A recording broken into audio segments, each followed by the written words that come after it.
Ini bukan unggahan foto biasa antara menteri dan presiden, tapi lebih dari itu ada makna kedekatan di dalamnya. Di era pemerintahan Presiden Jokowi, Partai Golkar memainkan perannya sebagai mitra strategis pemerintah. Gak cuma berperan dalam proses politik formal, tapi juga turut memengaruhi dinamika dan arah kebijakan di tingkat pemerintahan. Relasi harmonis antara Partai Golkar dan Presiden Jokowi tampak semakin mesra di pemilu 2024. Oke, seberapa mesra sih? Ini Presiden Jokowi. Ya, pakai dasi kuning waktu kunjungan ke Tokyo Desember lalu. Padahal, dari pantauan kumparan, Jokowi seringnya pakai dasi warna merah. Merah, merah lagi, iya masih merah. Oke, yang ini biru. Dua warna itu yang sering dipakai presiden. Tapi kok tumben kali ini pakai warna kuning? Masa nggak tahu?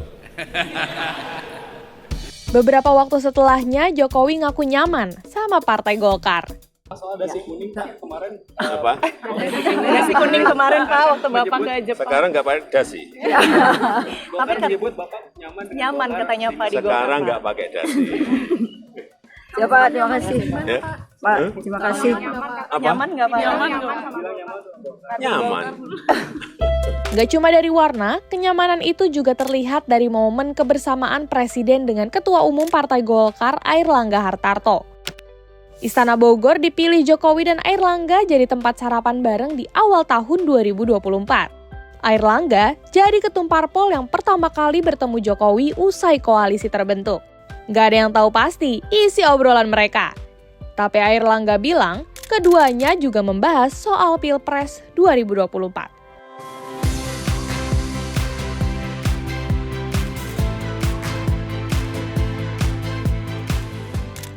Kedekatan Jokowi dengan Golkar terbentuk saat partai beringin memutuskan mendukung pemerintahan Jokowi. Ini ditandai dengan masuknya kader Golkar ke kabinet. Airlangga jadi Menteri Perindustrian 2016 sampai 2019. Dukungan berlanjut saat Golkar bergabung ke Kabinet Indonesia Maju pada Pilpres 2019. Airlangga kemudian dipercaya menjadi Menteri Koordinator Bidang Perekonomian di periode kedua Jokowi.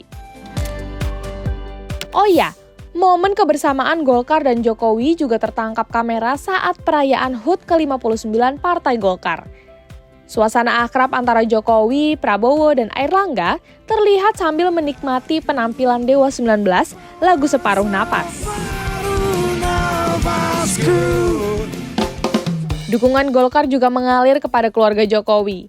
Salah satunya dengan sepakat mengusung Gibran jadi cawapres Prabowo Subianto. Kampanye Golkar di Cikarang pada Minggu 4 Februari lalu turut dihadiri cawapres Gibran Rakabuming. Kehadiran Gibran disambut antusias massa yang hadir. Massa meneriakan nama Gibran sembari mengangkat bendera-bendera Partai Golkar. Saat ditanya, apakah mungkin Jokowi bergabung ke Golkar? Sebagai Ketua Umum Partai Golkar, Airlangga terbuka dengan itu. Rumah Golkar terbuka untuk tokoh-tokoh nasional dan negarawan. Tapi di antara sekian banyak partai-partai yang dikaitkan dengan Jokowi, pasca tidak di PDIP lagi misalnya, yang salah satunya yang kuat diperbincangkan publik adalah soal kemungkinan Jokowi bersama dengan Golkar ya. Bagi saya mungkin makan bersama antara Jokowi dengan Pak Airlangga beberapa waktu yang lalu ini hanya sebatas komunikasi politik ya. Terutama komunikasi yang dilakukan oleh Jokowi dengan ketua umum partai pendukung Prabowo dan Gibran. Jadi tidak bisa secara eksplisit dan disimplifikasi bahwa itu semacam kode bahwa Pak Jokowi akan ke kuning.